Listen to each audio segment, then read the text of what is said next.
Welcome to the Autistic Delicatessen. Let me tell you something. Let me tell you something. The food is great. The food makes community. The food makes community. What you eat and what you drink is your story. And welcome to another edition of the Autistic Delicatessen. I'm your host, Larnell, along with Onikage. On this edition, we're going to be having two people that are involved with an independent coffee company. And I know that you're a person that likes coffee, and it's just during these times, like, it's good to have just good coffee being out there, including people that are of different ethnicities. Yeah, totally. I like to enjoy coffee wherever it comes from. All types of coffee I appreciate drinking. And I also am fascinated for where it's from and where it's brewed and what's the story behind it, really. And also with our two guests, you'll be knowing a lot about how to start an independent business as well as knowing how to have good coffee beans. Today's guests are Cheyenne and Zander of Queer Wave Coffee. Queer Wave Coffee is a small business that provides indigenous harnessed coffee by queer people. The name Queer Wave Coffee provides support to the community and shows that LGBTQ people can also have a space in the coffee scene. So Cheyenne, welcome to the Autistic Delicatessen. Thank you for having me. I'm really excited. It's been a while since we first talked about this. Yes. We planned this in advance. This is something that, behind the scenes when we have guests, we always correspond with them first and then tell them about stuff and then we go right into it. So what gave you the idea to start this coffee company, Queer Wave Coffee? So Queer Wave Coffee was actually kind of like a little organization that I started a few years ago, which was basically because I've been in the coffee industry for about 28 years or so. So as I started to transition from M to F, I noticed that there wasn't really too much space for us trans folks and non-binary folks and queer folks in general. So I started within my own coffee community this organization called Queer Wave Coffee, and what it was just to bring awareness to the coffee community. And what we did is we had like coffee competitions where they call it barista competitions, and they do latte art where they do the cute little designs on top of your drinks. And there was competitions, and we would just have like all queer-led competitions like this, and just to help bring awareness. And it kind of just started as like a thing for us to get together and to share that kind of share our lives. And then because actually the reason why I started my own roasting company, which started in October of 2020, was because I needed a job, really. So I figured, why not, instead of work for somebody else again, and where it was really hard to get a job anyway, in my line of work, what I've been doing for 28 years has been everything expanded through the whole coffee industry. So that's everything from like being a barista to being, a coffee buyer, a coffee roaster, operations manager, just everything I could learn in the whole industry. So I was doing operations work, and part of my job as an operations, like director of operations, is growth, company growth. And for the first 6 months, still now it's hard, but for the first 6 months or so, like, nobody was growing, everything was shut down. So I lost my job pretty much day one because there wasn't really a spot for me to go, because and that was fine. So I hadn't been working for a long time. So I just decided to put this coffee business together, and basically what we are is we're just a coffee roaster at the moment, because it doesn't make any sense to go ahead and try to invest into a retail space right now when everything's shut down during COVID. So basically I'm doing wholesale and web order stuff, so to your house and to other cafes around. And I always kind of like dabbled. Everyone always said, you need to start your own business. You need to do your own thing. And I was excited to do that, but I wasn't excited about the things I didn't want to do. Like the part of business that I really didn't want to deal with, the taxes and, just all the business stuff, accounting and all that stuff. Like I was like, it kind of really intimidated me. So it always kept me from doing that. So I decided to do this, but I wasn't going to do it alone. So I had asked a really good friend of mine who I knew who was also out of work at the time. Their name is Alexander Sparrow. We kind of joined forces where I knew a lot about coffee and they were going to build our website. And so we just joined forces and they've been with me since day one. And while they're learning the coffee industry, I'm still not learning the work they do behind the scenes because it doesn't register in my brain very well, which is, building a website and doing all that kind of stuff, all the admin stuff. Well, if you need like additional web design, then hey, there's my co-host Oni, and because they're good at that type of stuff. Like if you ever need additional stuff, of course with pay, of course, not that I'm just saying. So that's really nice. Yeah, we have. That's the other thing that our coffee roasting company is doing is we're hiring when we are hiring. We haven't yet, but we've been using the services of people that like somebody to help with their website who is also trans or queer. So we're building that side of our company, all run by LGBTQ. That's pretty cool though that the whole queer wave provides like a space for you as a queer person to create roast coffee and sell it to people, and I just think that's really cool and it's something different, and anyone and everyone should have a turn kind of thing. So I just think it's awesome. And funny enough, I was going to ask about where your coffee is roasted, but I assume that's going to relate to your Indigenous roots as well. So you can feel free to explain more on that just now. I'm roasting here in the Bay Area, which is colonized Oakland, California. And the space that it's on Cheyenne Ohlone land. Sorry, I forgot to mention that. Duh. That's all over my packaging too. Where we roast is where the native land is called. And we roast our coffee at a business called Roastco that's in East Oakland. And it's a coffee company, but they have such big space that they're able to rent out time for other people to use their machine and their equipment and to roast coffee there. So underneath that roof, there is another organization called 444 Collaborative, and that has about 10 different coffee companies that all go there to roast coffee on their scheduled slot times so they can roast coffee, because coffee roasting equipment is very expensive and it takes a lot of money to get started in this industry. So basically you just pay for your time, kind of like a shared kitchen, like when you're like cooks do that with kitchens. Will just go in and like when they're catering, they'll go in and just use this big space to do all their catering. It's the same thing that we do, and we're able to store our raw product there. So our green coffee before it's roasted, we can roast it there, we package it there, and we could ship it from there. So it's like our rental space for the whole process of production. So without that without that accessibility, there's no way I would have been able to do this company. And so many other coffee roasters can't even get started because of that. The startup costs are so expensive.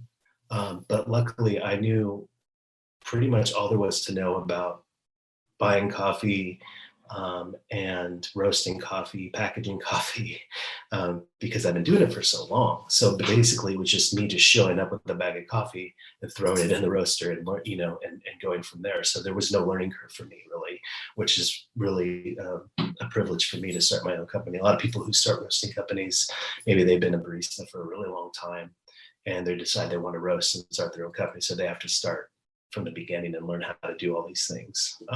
But so for me, it was a pretty easy step. The coffee that we're buying is, and I only buy from one co-op.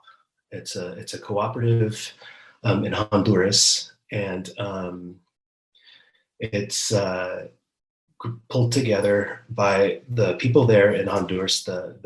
They call themselves the Lenca people, and they are indigenous to this part of Honduras, and they have coffee farms. And what they've done is they've pulled together themselves a co-op so they can sell and sell the coffee, put it on the boats, and come over all kind of collectively, and they make money collectively. And with the money that they make, they reinvest into their town and their coffee farms, because it takes money to make money, right? That's part of the paradigm we're in. So they're basically sustaining their culture and their indigenous roots through this way. And this is like this can get into a whole political conversation really fast. And which is probably one of the main reasons why I run this business the way that I do, is because of my political ideologies and beliefs. But mainly, I wanted to go with one farm, and this farm, I really, really believed in the work that they're doing, because they are sustaining their indigenous roots there. If they didn't have the kind of support that coffee roasters can give them, they would probably end up losing their land, and they would probably end up losing, a lot of stuff. So it's really interesting to me that in order for a community to keep their indigenous, heritage, that they still have to comply to the colonial world to make that happen. And that's what they're doing, basically, is selling, coffee, trading coffee for colonial dollars. It actually says that on the back of my coffee bags is what they're doing. So to sustain themselves, and that goes for all of us, right? That's pretty much what we all have to do. But we're not necessarily trying to keep our culture like they are in Honduras.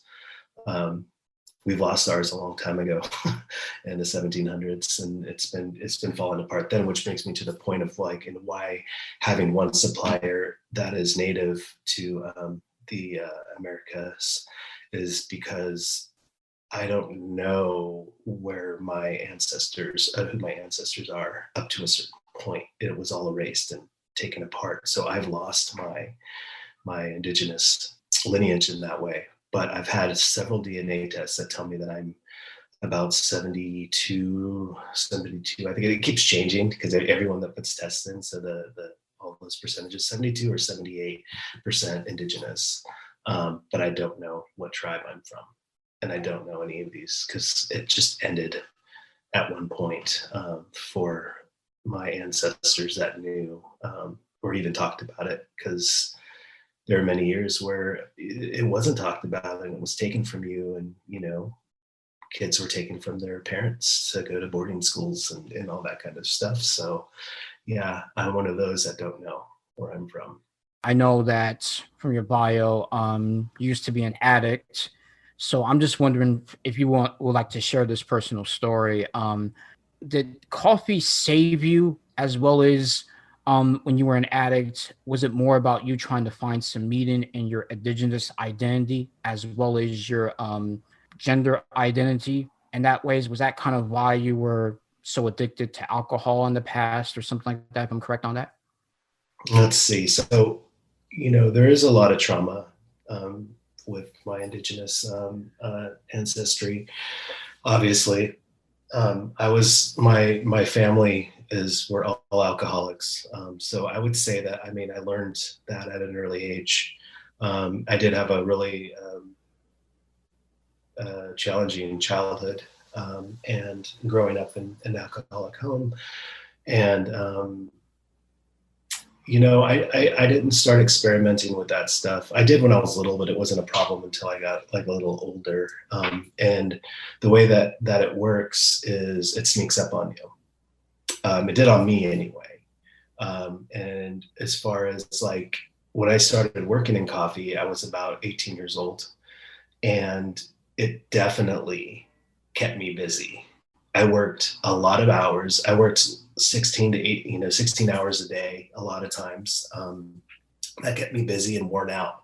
But if there's any empty spaces that start to happen, that's when I start to get nervous. So in one way, and it's because I can fall into depression, and I can fall into all these different types of, mental states that will bring me down to a spot. And then over time, if I stay there too long, there's these demons that come after me wanting, what does it matter anyway? Just go ahead and do this stuff to yourself. So basically what happened was I was so busy for so many years. So it kept me, nice and straight and clean with drugs and alcohol. But it's something that I've always dealt with. And I've been sober on and off pretty much my whole life. This last bit that I had lasted for a couple of years. I was sober for a while, for about a year and a half, and then I started slowly drinking. Like I said, it's a progressive disease. So, when you're feeling good and you're like, oh, I can just have a beer, I'll have a beer. And then next week it's 2, and then the next week it's a 6-pack, and then it just builds and builds and builds. Pretty soon I'm doing cocaine, I'm working in a bar, I'm doing all these things, and then everything's just kind of out of control. So in a sense, I would say that coffee did help me a lot in that way, but that would be pretty much any kind of project I did or that I'm doing to help keep me busy and make me feel, to help my self-worth, a lot.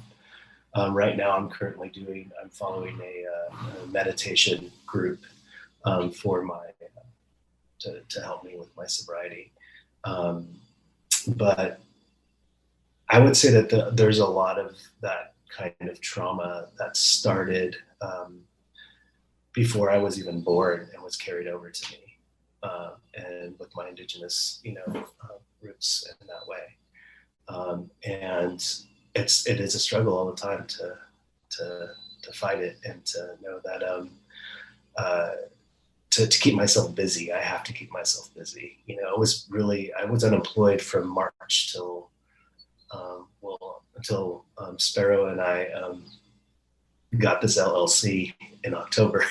So it'd been a while, but it was great. It was great for me because it really does keep you busy. Even a small little business like this keeps me really busy. But that's a great question, and that's something that a lot of people don't ask. And it's something that I really need to talk about and put out in the front, because if I don't, again, I need to do that work. And if I don't do that work, then it can sneak up on me again, by keeping myself accountable.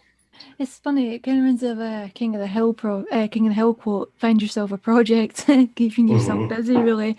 And as I live in Scotland, which there's a lot of people who are alcoholics here, we actually have a curfew for 10 p.m. to 10 a.m.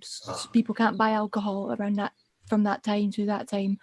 That sounds dangerous. A lot of people drinking during this pandemic like that. And now, yeah. That too, actually. I mean, pandemic didn't help when it comes to people losing jobs and people stuck at home. And I know a few people who have been struggling with things like that, and it's not nice to see. And I just wish them all, you can do it kind of thing. That's all I can do is just be there and be like, support. That's all I can do, really.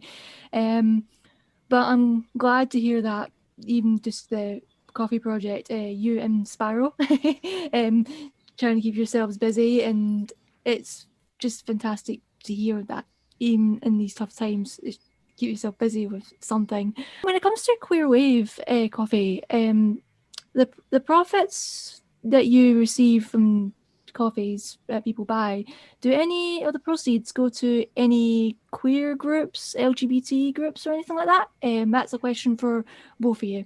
We don't really have any yet, is the short answer. I think we have an intention, if we get to that place where we have money to pay all the bills and then to pay us, whatever the base that we decide on is, and all of anyone else who helps us, with work, then we would really like to look into giving back, and any profit sharing. And we've talked about that sort of thing, like in the future. But right now we have a goal of like fully paying ourselves back for what we invested, and then like hopefully paying for our time. Yeah, we're not there yet for sure. But that's still up for discussion of where we would like that money to go for sure. But it is on the table for sure. We're not, even though we don't plan to I never would plan on profiting off of this too much. I mean, it'd be nice, I just want to kind of pay rent and be able to, sustain our lives. But other than that, we always joke that we want to buy our own town where we can take all the queer people to and live with, and that's like our dream, our joke. But there's all kinds of things we can do. We can reinvest back into the farm. We can give money to organizations here. We can split it all up between all the employees, and that's something that I really want to do. Is I don't think it's at that point when we're making that kind of money, it'll be a decision of our company and less of our, our individual, we're the owners and we're saying what we want to do. So we want to have everybody who is putting their energy into the company to also have a say in what we do with this extra money, which I hope we get someday. Do you have a favorite type of coffee as well as food, or at least drink? And I'll start with Zander first, and then Cheyenne. I think it's a cop out to say my favorite coffee is ours, but it definitely is now for lots of reasons. But before that, it was Ether from Phil's. I love that coffee. Favorite food, I think Japanese curry rice is my favorite food. Awesome. Japanese curry is always good. I don't know if I've ever had that. So good. I'm gonna have to try it now. I need to find out what your favorite food is now. I think you know what mine is, but so they're out here in the Bay Area. We're really, really, really fortunate for all the good coffee companies, all the good coffee we can get here. The reason why coffee is so big here in Seattle and Portland, because these are port cities. So coffee comes in at these port cities. Coffee is very heavy, as we know. It's very expensive, and we buy it per pound. So living in the city where the coffee comes in is going to be your best bet. You don't have to ship it. You don't have to just go get it right off the boat. So there's so many coffee roasters here in town. And it's kind of hard to get bad coffee here in the Bay Area. You're always pretty close to somewhere that you like. So with that being said, I like so many different types of coffees, and it depends on my mood, and it depends on whatever my mood is really. What I really like to do is support the companies that are doing good work.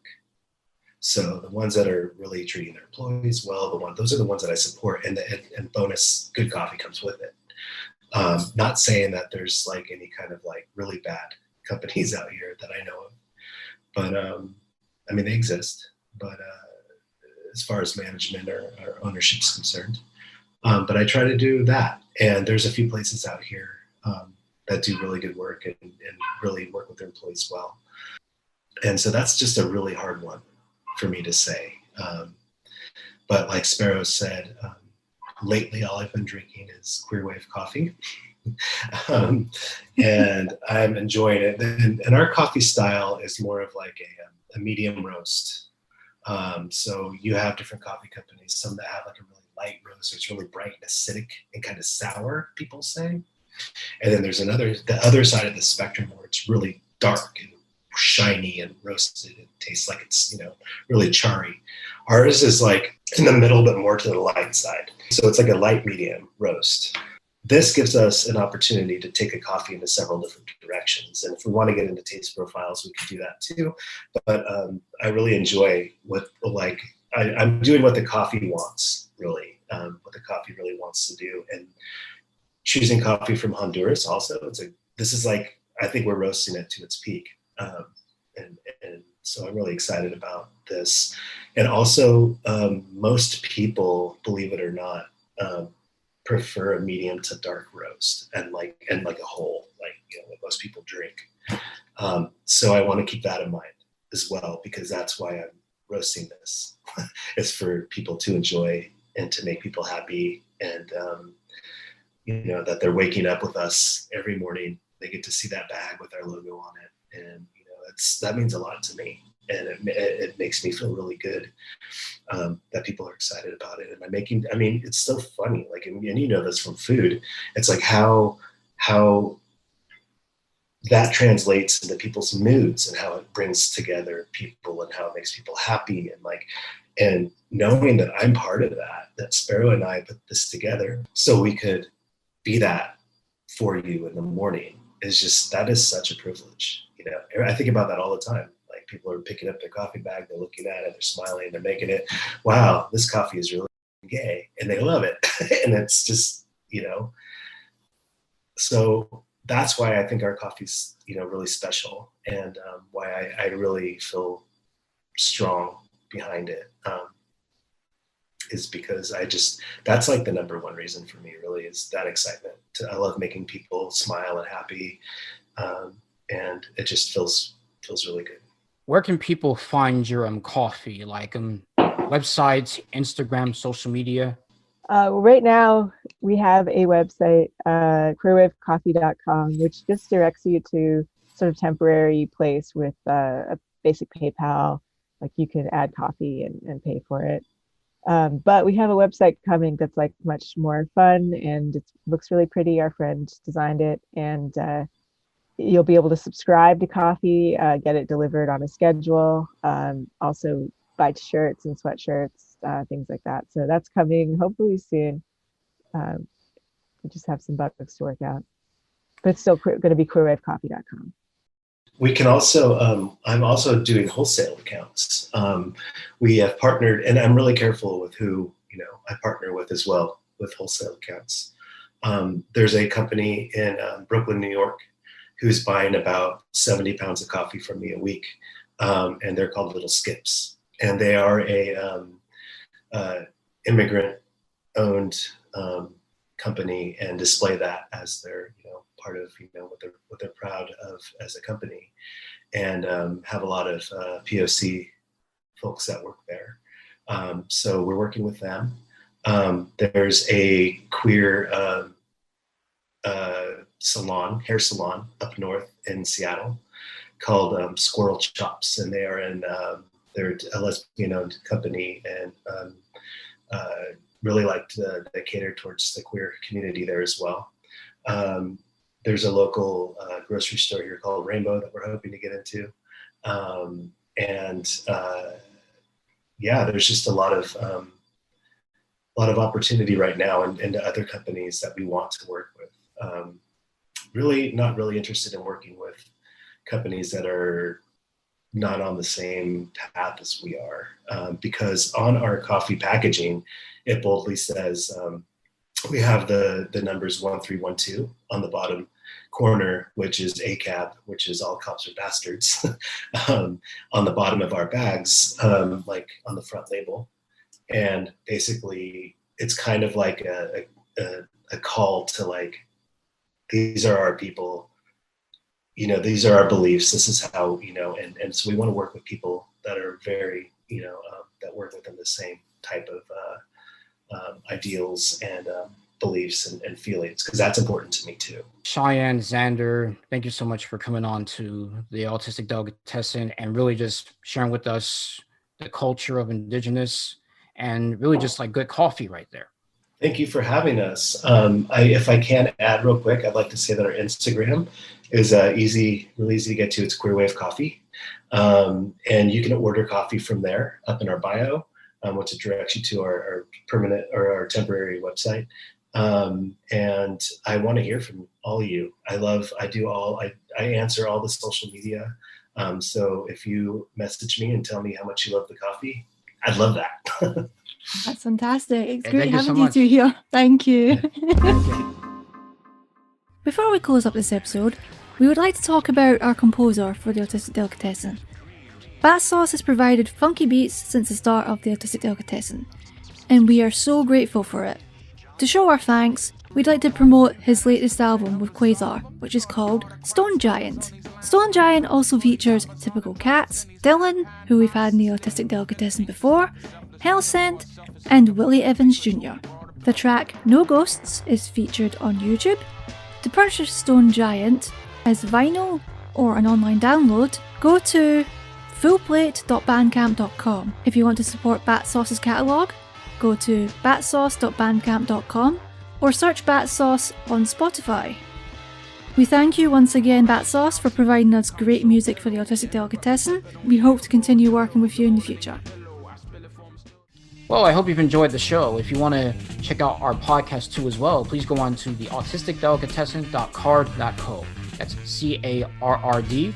If you enjoyed this episode, please subscribe for future content.